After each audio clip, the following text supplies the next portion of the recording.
좋은 날입니다. 성령님께서 오늘도 여러분의 심령 가운데 큰 은혜와 평강으로 함께 해주시기를 주님의 이름으로 축복합니다. 오늘은 에스겔에서 20장 말씀을 통해서 주님이 주시는 음성을 들을 수 있기를 바랍니다. 저는 20장의 제목을 이렇게 잡았습니다. 너의 과거의 습관적 죄악을 기억해라. 네가 과거에 무슨 짓을 하고 살았는지, 네가 어떻게 반복적으로 습관적으로 끊임없이 죄를 지었는지 그것을 좀 기억해라.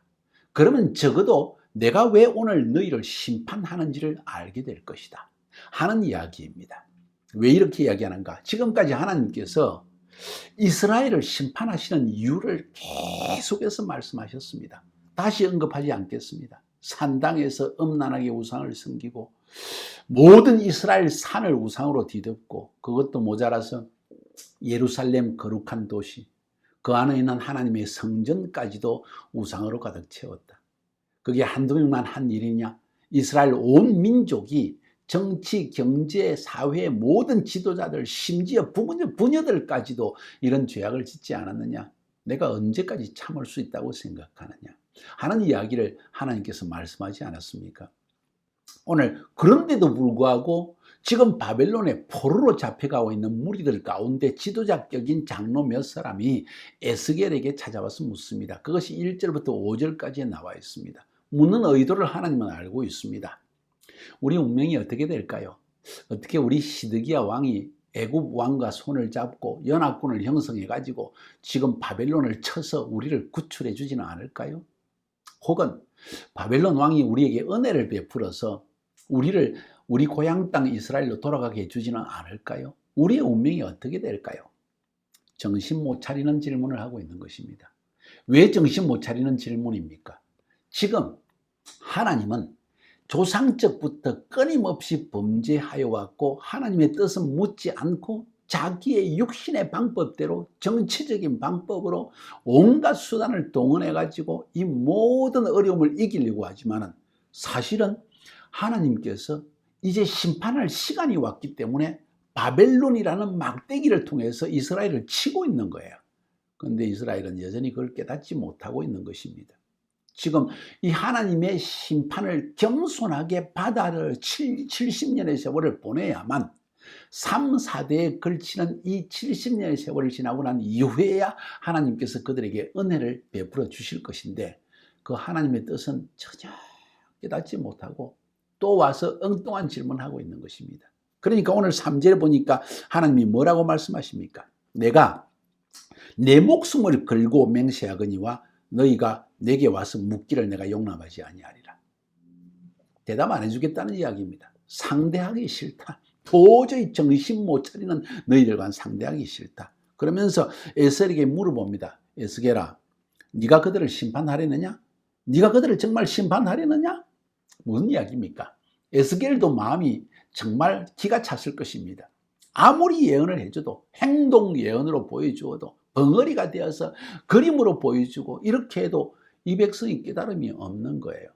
그런 질문을 하는 그들에게 아마 에스겔의 마음속에 욱하는 마음이 일어나서 너희 정신 아직 못 차리느냐 하면서 야단을 치려고 할 때, 하나님께서 그렇게 심판하고 싶으냐?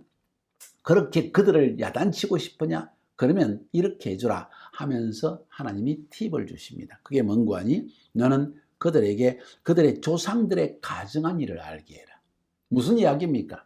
지금 그들에게 지금 너희들 하나님의 심판이다 그런 이야기 해도 정신 못 차리지 않느냐? 역사를 훑어줘라. 애굽에서부터 무슨 짓을 했으며, 하나님께서 출애굽시켜서 그들을 광야로 이끌어내서 만나와 메추라기로 먹이시고, 반석에서 물이 나오게 하셔서 그들의 목마름을 채워주시고, 구름기둥과 불기둥으로 인도해 주셨을 때 그들이 한 짓이 뭐냐? 그들을 가나안 땅, 젖과 꿀이 흐르는 땅으로 인도하여 냈을 때 그들이 한 일은 뭐냐? 지금 바벨론에 포로로 잡혀가 있는 그들은 지금 하는 일이 뭐냐? 좀 그거를 좀 눈앞에 파노라마처럼 좀 보여줘라. 그들이 조상적부터 지었던 죄악을 파노라마처럼 좀 이야기를 해줘라.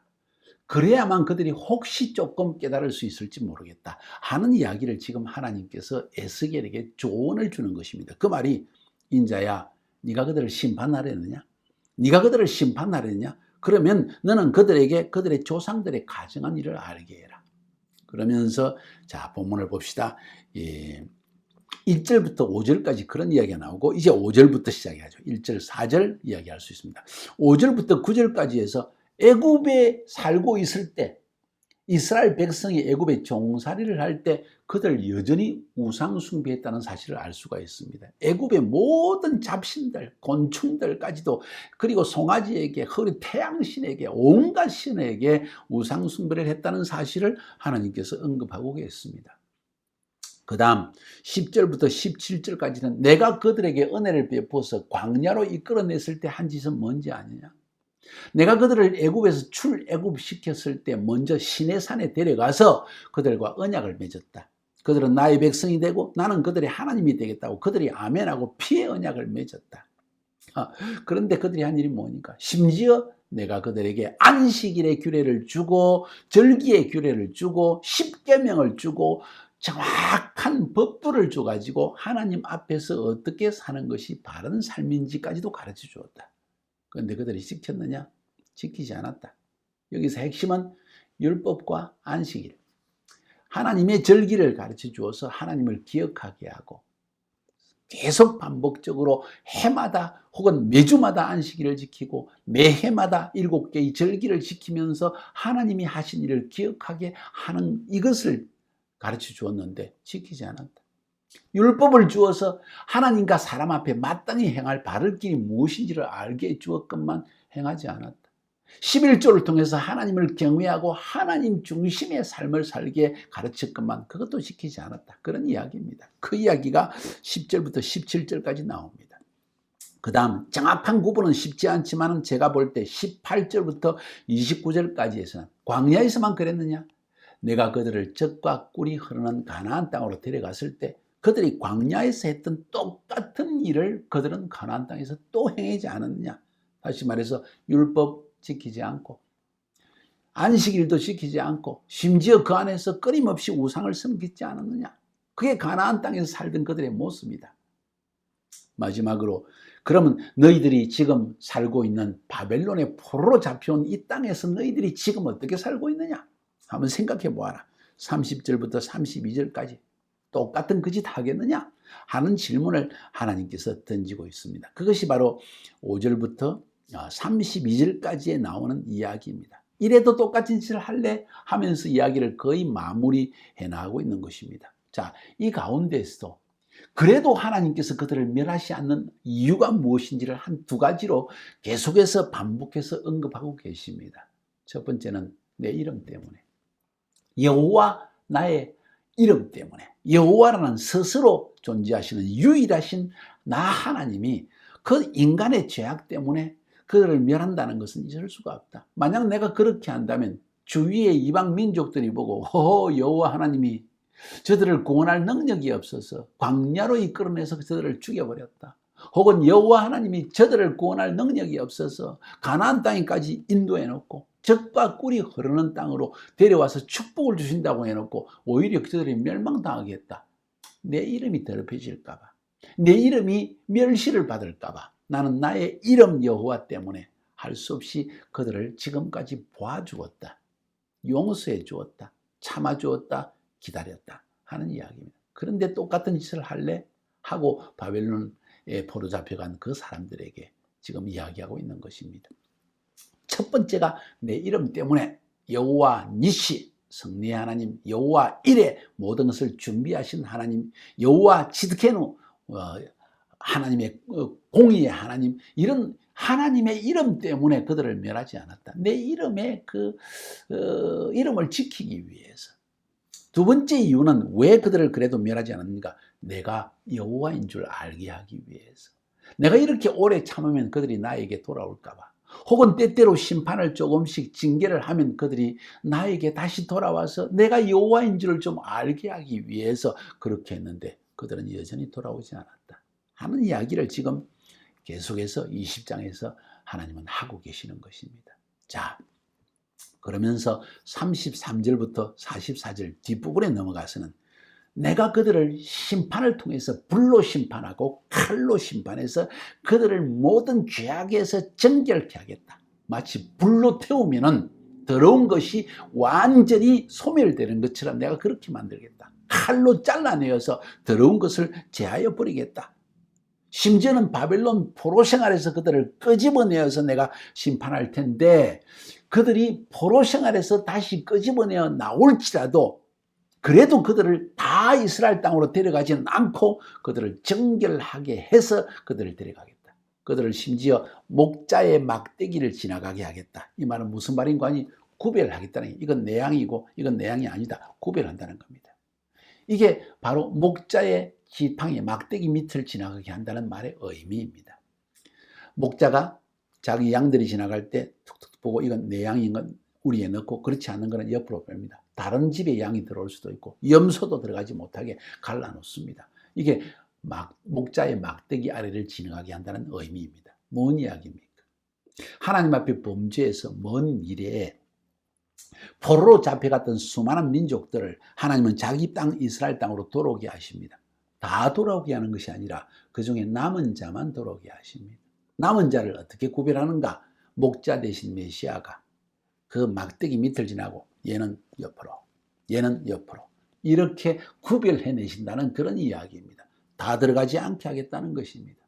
종말적으로 구원하시겠지만 그러나 그들을 완전히 정결케 해서 정결케 된 남은 자만을 구원하겠다는 이야기를 오늘 33절부터 44절까지 우리에게 들려주고 있습니다. 마지막 45절부터 49절까지는 사실은 21장으로 넘어가서 설명하려고 합니다. 그것이 21장과 연결되어 있기 때문입니다. 자, 오늘 본문 말씀을 통해서 하나님이 우리에게 결론적으로 주시는 가장 중요한 교훈, 그것은 무엇일까요? 여러분은 어떻게 생각하십니까? 저는 그렇게 생각합니다. 이스라엘의 멸망 원인이 무엇인지를 보는 눈이 없는 것입니다. 영적인 인식이 없는 것, 영적인 깨달음이 없는 것이 그들의 가장 큰 문제였습니다. 자, 생각해 봅시다. 우리 자신은 어떠한지. 우리가 때때로요, 하나님이 내 삶에 하신 일을 잊어버리는 것뿐만 아니라 내가 하나님 앞에 어떤 죄를 지었고 습관적으로 늘 하나님 앞에 범죄했던 그 패턴이 무엇인지를 잊어버리게 될 때 우리는 쉽게 교만해지고, 우리는 쉽게 하나님을 떠나게 되고, 우리는 쉽게 우상을 쫓아가게 되는 것이라는 이야기를 오늘 본문에서 한다고 저는 생각하고 싶습니다. 본문 오늘 몇몇 장로들이 찾아와서 우리 앞으로 운명이 어떻게 될까요? 마치 점쟁이 찾아가듯이 우리 살 수 있겠죠? 좋습니다. 소망을 가지는 것은. 그런데 하나님께서 말씀하시기를 답 주기 싫다? 나는 그들의 질문에 대해서 답할 마음도 없고 그들과 대화할 마음도 없다 하는 이야기를 던지면서 그들이 과거에 조상적부터 지었던 죄악이 뭔지를 좀 알게 해주라.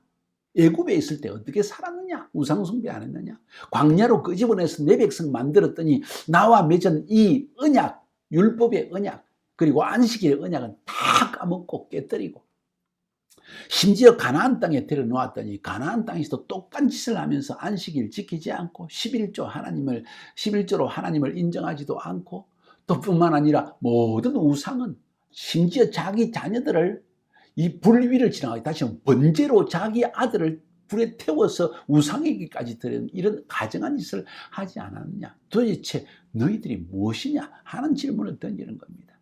한마디로 말해서 너희들은 너희들 자신의 실제적인 모습을 보는 영적인 눈이 없다 하는 이야기입니다. 그 깨달음이 없기 때문에 지금 바벨론의 포로로 잡혀가서도 정신이 없는 것이 아니냐. 도대체 무슨 소리를 해야 될지, 하나님의 뜻에 대해서는 완전히 무지한 존재가 아니냐 하는 질문을 지금 하나님께서 우리에게 던져주는 것입니다.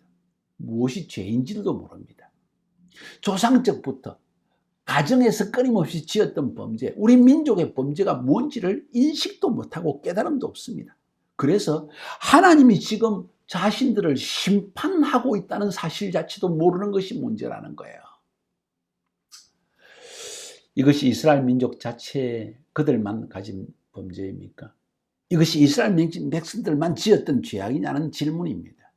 우리 자신도 그런 죄악을 짓고 있지 않습니까? 나 자신을 생각해 봐도 참 쉽게 내가 하나님 앞에 지었던 범죄, 습관적으로 끊임없이 지어왔던 죄악을 잊어버리는 경향이 있습니다. 꼭 그때마다 나는 교만해집니다.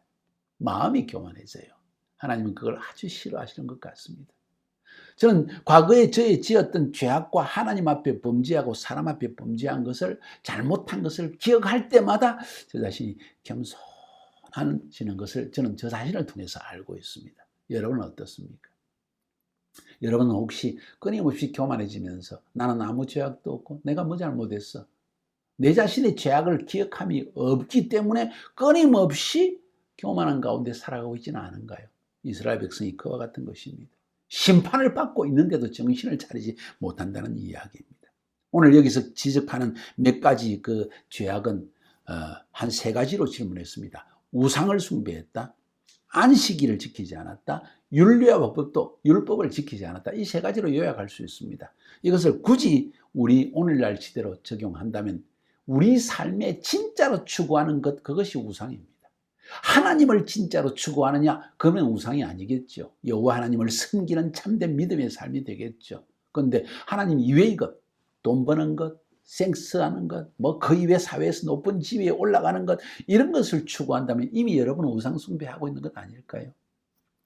두 번째로 안식일을 지키지 않았다는 이야기를 좀 계속 반복해서 이야기합니다. 그 말은 하나님을 기억하는 행위를 하지 않았다. 예배라고 말할 수 있습니다. 가정 예배 드리고 매일 하나님 말씀을 상고하고 하나님께 기도하고 주일마다 교회 나가서 주일 성수를 하고 함께 성도들과 함께 하나님을 기억하는 예배 행위, 이것을 잊어버렸다면 여러분은 이미 교만해진 것입니다. 예수 그리스도의 피로 구원받는 은혜가 필요 없는 존재가 되어버린 거예요. 그만큼 교만해진 것입니다. 세 번째로 지적한 것은 율례와 법도라는 말씀을 하십니다. 하나님은 우리 자기의 택한 백성들을 세상에서 빛과 소금의 역할을 하라고 법을 주셨습니다. 하나님의 법입니다. 십계명과 함께 주신 하나님의 모든 율법들은 우리가 하나님 관계에서, 사람과의 관계에서 마땅히 행해야 될 바른 그 기준을 제시하는 것인데 그건 상관하지 않았다는 것입니다. 이것이 그들의 죄악이었습니다. 하나님의 뜻대로 행하는 삶이 아니라 내 뜻대로 행하는 삶이었다. 하나님의 뜻대로 행하는 삶은 공평과 정의가 있는 삶, 혹은 공의와 정의가 흘러넘치는 삶이라는 것이에요. 그런데 그것이 없다는 것입니다. 그래서 하나님은 이 백성을 심판할 수밖에 없었다. 너희 조상적부터 습관적으로 지어왔던 죄악을 기억만 해라. 그러면 너희들이 오늘 이와 같이 어리석은 질문을 던지진 않았을 것이고 오히려 이 심판 앞에서 울며 통곡하며 애통하며 나에게 죄를 뒤집어 쓰고 하나님께 땅바닥에 엎드려서 나에게 하나님 용서해 주십시오, 구원해 주십시오 하고 부르시지 않았겠느냐 하는 말씀을 지금 하고 있는 것입니다. 저는 질문을 던지고 싶습니다. 우리가 우리의 과거에 끊임없이 지어왔던 습관적 죄악은 무엇입니까? 우리 민족이, 우리 가정이 하나님 앞에 지었던 모든 범죄는 무엇입니까? 세 가지 빛에 비추어서 봅시다. 우상 숭배, 안식일을 지키지 않는 것, 곧 예배를 지키지 않는 것. 세 번째, 하나님의 법을 따라서 정말 바른 삶을, 공평과 정의를 실천하는 바른 삶을 살지 않은 것. 이런 부분에서 우리가 지었던 죄악이 뭔지를 오늘 한번 여러분이 깊이 생각해 보시고, 혹은 또 함께 두 사람, 세 사람 함께 있다면 서로 그걸 서로 토론해 보시고 하나님 앞에 진심으로 돌아와 하나님의 뜻을 이루기 위해서 기도하는 그런 오늘 하루가 되기를 주님의 이름으로 축복합니다.